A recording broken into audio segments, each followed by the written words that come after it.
Welcome to Lecture 28 of Slavoj Žižek's Less Than Nothing, covering Chapter 8, Lacan as a Reader of Hegel, Part 2.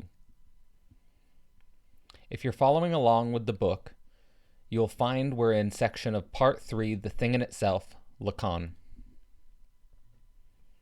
Before we start, I want to let you know that the entire Less Than Nothing lecture playlist is in the description if you haven't watched the previous lectures. I also want to let you know that I'm doing a Return to Freud workshop bi-weekly, the results of which will be posted on YouTube, but you can also participate live by getting involved using the link in the description. I also have 2 books that have just been released, both in August. One is my PhD thesis, Global Brain Singularity, and the other is a more popular book with 2 co-authors titled Sex, Masculinity, and God. You can find links in the description. I also have a new collaborative conversation with Andrew Sweeney and Alexander Bard on the possibilities of a socioanalysis. Again, links are in the description. Now let's start the lecture. This section is called the Lacanian Prosopopoeia. Let's start with a quote, which connects to the last lecture. Quote, "The mode of appearance of the cunning of reason is irony, which for Hegel lies at the very core of dialectics.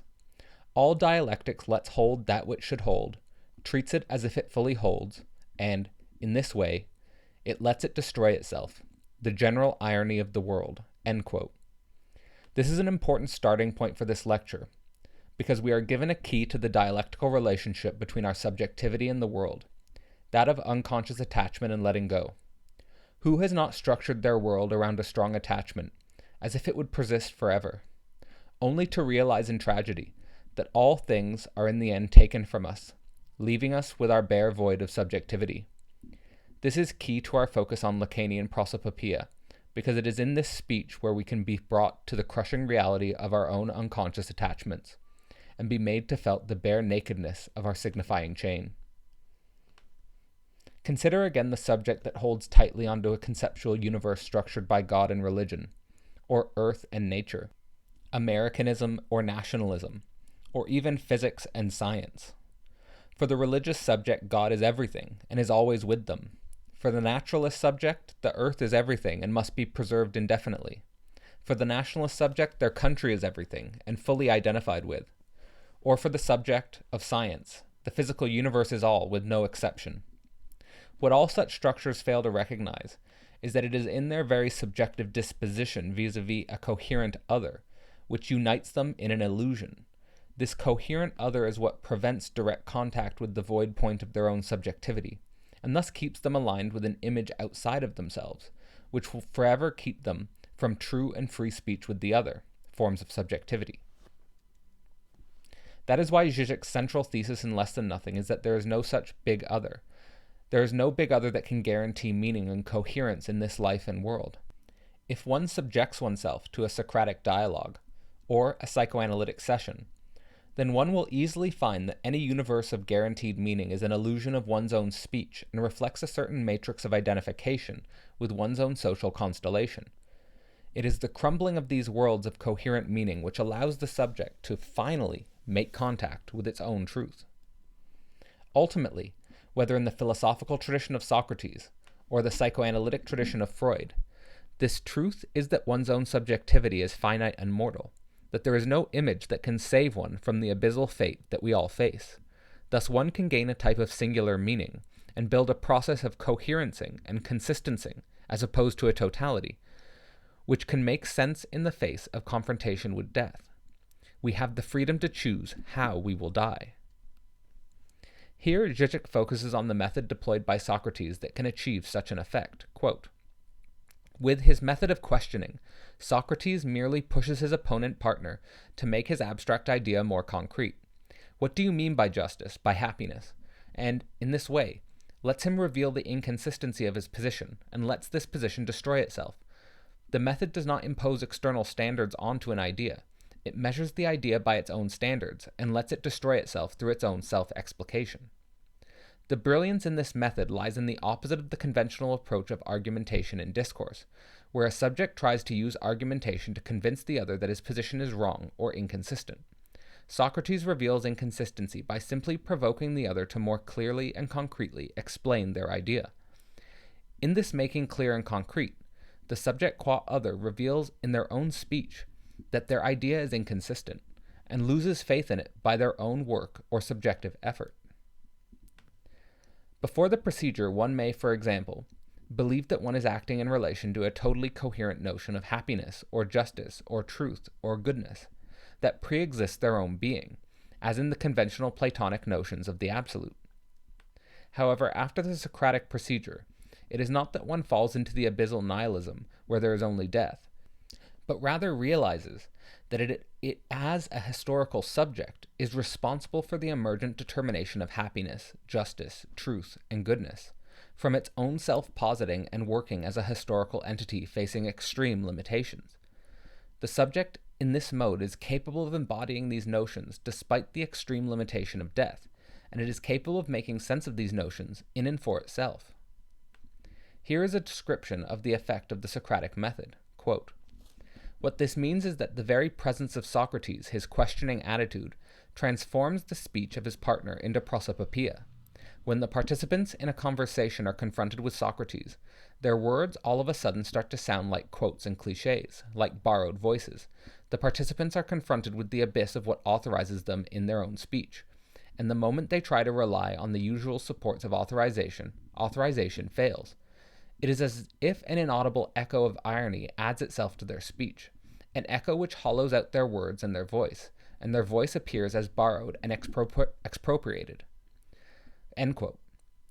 Thus, what one took to be the absolute idea, which also applies to the previous examples of the religious, naturalist, scientific, or nationalist subject, is that the absolute idea is nothing but a big mess of symbolism, which ultimately has no other that can guarantee it. The thick density of their symbolic edifice collapses into nothing from its own hollowing out in deep questioning. The hollowing out process can work in both external and internal forms.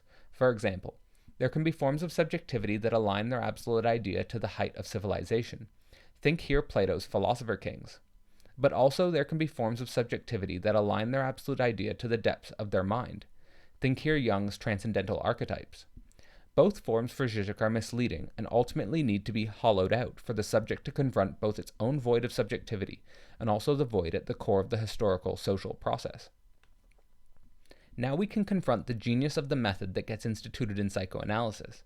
In psychoanalysis, the other as analyst is not meant to reify your perfect image of the absolute idea, but is rather a figure that, in perpetual questioning of your speech, what do you mean by that? Why do you think that? Forces the subject to eventually confront what Žižek calls the indivisible remainder at the core of one's subjectivity, the object petit a.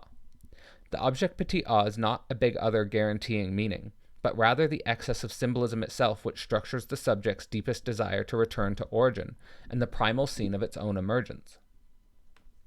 In this sense, most speech in human history is actually prosopopoeia, or a figure of speech in which an absent or imaginary person is represented as speaking or acting, like if a theologian and a physicist were in an argument with each other. In the situation where a theologian and a physicist are in an argument, it is not that one is right and the other is wrong, as in a theologian saying, "I don't believe in science and physics," as holding the key to the origin, "I believe in religion and God," as holding the key to the origin. Or vice versa, as in a scientist saying, "I don't believe in God and religion," as holding the key to the origin, "I believe in science and physics," as holding the key to the origin. Instead, it is that they are both dramatizing an absent void at the core of the historical process, that of the fact that there is no big other. The psychoanalyst is someone who simply helps subjects realize this imaginary action at the heart of their own discourse. Such dramas are not just relegated to abstract intellectual disagreements about ontology, but also the basic and elementary coordinates of our love relationships. In such relationships, we can meet the forms of emptiness reached in analysis much more directly, brutally, and unexpectedly, if our image is not returned or reflected by the other. In this situation, we say, "I love you," because we have an image in our mind of the other as a reflection of our deepest desire, the indivisible remainder of the symbolic chain. However, if the response to our statement is, "I don't love you," then we immediately break the image and fall into our own abyss. We cannot help but realize that our entire universe of meaning has collapsed, and we must face our bare loneliness. This is what Žižek through Lacan refers to as subjective destitution. Subjective destitution is when the gap at the core of oneself is made present in deep feeling. This gap usually exists in the space between the enunciation of content and the enunciated content, like the previous examples of the religious, naturalist, scientific, or nationalist subject. The fictional identity of the subject is held together by the accurate reflection of their image in the other. In the case of the religious subject, the belief in God. In the case of the naturalist subject, the belief in the earth, and so forth. Subjectivity in this form is in the first mode of negating the gap, of pretending it doesn't exist. In this situation, one fully identifies with the coherence and consistency of one's language instead of working the gap of the self. Here, in the confrontation with the gap itself, one recognizes that one cannot find a totally coherent and consistent system of knowledge which guarantees truth. Instead, in the truth of the gap, one is offered the chance to create oneself ex nihilo, and thus can express a truth in the guise of fiction. From this, one can more deeply express the singularity of oneself, and can break from the social semblances that mask the subject from itself, like the historical categories used as examples in this video. Before this recognition of the gap and the confrontation with subjective destitution, there is the possibility for the emergence of a radical split in the subject. This radical split in the subject can be found in the distinction between the actual lived life of the subject and the virtual imaginary of the subject, which now has alternative mediums for inner and isolated expression. Consider the subject in real life that is shy and boring at a party. This very same subject may live out an inner private life of being sadistic or seductive, for example, as in its pornographic fantasies or video game explorations. Here Žižek's point is that for the subject before subjective destitution, it is indeed the virtual and isolated fantasy life that may be more true and real than the actual lived embodied performance. The actual lived embodied performance may be a false image that is being mediated by a false notion of the big other. Here there is a strange dialectical reversal upon confrontation with subjective destitution. Quote, the shift from me speaking through some figure of the other to the I itself as prosopopia. From I cannot tell the truth about myself directly, this most intimate truth is so painful that I can only articulate it through another, by adopting the mask, talking through the mask of another entity, to truth itself is talking through me. This reversal involves the dialectical shift from predicate to subject, from what I'm saying is true to truth is talking through me. End quote. In other words, before subjective destitution, the subject pretends that it is speaking the truth directly as a coherent and consistent whole, whereas after subjective destitution, one realizes that one has to do less, and that the truth can move through me much easier if I let go of a false control of my image. Thus, the illusion to overcome is a type of primordial prosopopoeia, ultimately back to the earliest formation of subjectivity, which conditions the identity of the subject in professionalization or adultification. Here to quote Žižek, there is a transcendent ventriloquism that makes people believe that something that was said on earth came from heaven. End quote. From this perspective, the overcoming of the illusion of the guarantee of meaning is realizing that all speech that has ever been spoken is coming from here on earth, and that the truth of all such speech is moving through our collective body, including our own right now. Consider the way these transcendent figures can emerge on our historical horizon in the form of a judge or figure of the law, the form of a physicist or natural scientist, or the form of a religious priest or pope.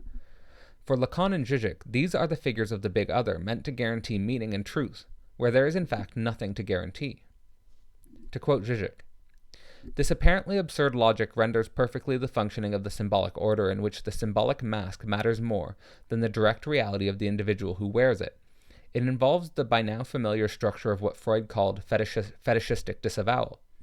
I know very well that things are the way I see them, that the person in front of me is a corrupt weakling, but I nonetheless treat him respectfully, since he wears the insignia of a judge, so that when he speaks, it is the law itself which speaks through him. End quote. This interpretation means that although there is no big other, we nonetheless in our historical social performance must still respect the appearances as appearances. We cannot simply deconstruct the judge, the physicist, or the priest, as the opposite of strongly believing in them. It is not our job to do that. Since there is no big other as the truth will happen in its own time, without our help. These figures are not fully aware of what they are saying or doing, for there is something in them more than them that is speaking them. To visualize this, consider the position of truth before subjective destitution. One here fears the locus of cognition is me directly or my agency. I really believe in X. However, after subjective destitution, one is constitutively decentered, for the truth of the other is speaking independent of what I really believe. Here is where one can find Žižek's use of Niels Bohr's horseshoe. I hear it works even if you don't believe in it. At the same time, when we consider both ends of the process, we have to recognize that it is neither me nor the other that is the absolute truth, but rather the gap that constitutes the two. The gap in the failures and inconsistencies of both myself and the other is the absolute truth, which remains constant through the transformation as a whole. If the absolute truth is the gap, and all of our speech is ultimately inconsistent and incoherent, how are we to handle this practically on the deepest subjective levels? Žižek offers a model in his reading of Great Expectations, not only the book on the first order, but its effect on society as it moved through multiple editions. In the first book, the main love story between Pip and Estella ends unhappily, in the dissolution of their relationship and their parting. However, due to public pressure, future editions of the book ended with a happy ending. This is the force of the big other, attempting to guarantee meaning and coherence in the universe of love. Everything must end happily ever after. However, it is in the original edition where we find a clue to evading this torturous pressure of the big other. In this edition, as Pip and Estella articulate their parting and remaining friends at a distance, quote, "We are friends," said I, rising and bending over her as she rose from the bench. "And we will continue friends apart," said Estella. I took her hand in mine, and we went out of the ruined place. And as the morning mists had risen long ago when I first left the forge, so the evening mists were rising now. And in all the broad expanse of tranquil light, they showed to me, I saw no shadow of another parting from her. End quote. What we should pay attention to is the lines, I saw no shadow of another parting from her. What this means is that not only did they never speak again, but they also did not even keep memories of their parting. It is the memories that linger from the past where we are truly tortured, and it is in this torture that forces us to demand a happy ending, so we can be free from these memories of absolute loss. For Žižek, such a recognition, that of no shadow of another parting from it, which brings us to the level of Hegel's absolute knowing. Instead of seeing this possibility as a tragedy that will haunt us forever, we change our perspective and see it as a radical opening of new possibility. In this reflexive shift, nothing substantial or physical changes. It is merely our subjective reflexivity that changes. Thus, to conceptualize the function of the truth in love relationships, we are forever between a temporal two of ourself and the other. The absolute gap is always a threat because it is absolute. It will eventually claim both identities, and all of our speech. Here we can see the subjective effort of loving, despite this fact, that is the true success. This means that we do not need to see eternal union as the success, and thus we do not need to be haunted when it ends. Consider, for example, the movie Her, where the relationship between Theodore and Samantha ends in Samantha's transcendence from the world, leaving Theodore with new perspective on himself and his past relationships. Or consider the movie La La Land, where the relationship between Sebastian and Mia ends with Mia finding a different partner, and Sebastian opening up his own jazz bar, both finding a new and better life for themselves in the dissolution of their bond, not in its eternal success. In this lecture, we covered the notion of absolute coherence as the big other. We also covered how this absolute big other can be broken either through Socratic questioning or psychoanalytic session. And indeed, this is the method of psychoanalysis. We then covered the risk and the possibility of subjective destitution, how through questioning and through analysis one is brought to the void point of their own subjectivity. We then covered the dynamics of self, other, and the gap, where the gap constitutes a type of absolute determining quality in between self and other. We then tried to approach the truth of the gap itself and how to deal with the gap through a reflexive shift or change in perspective. Another word could be absolute knowing. Finally, we covered the difficult topic of knowing loss itself and coming to terms with loss despite the emotional weight that it carries.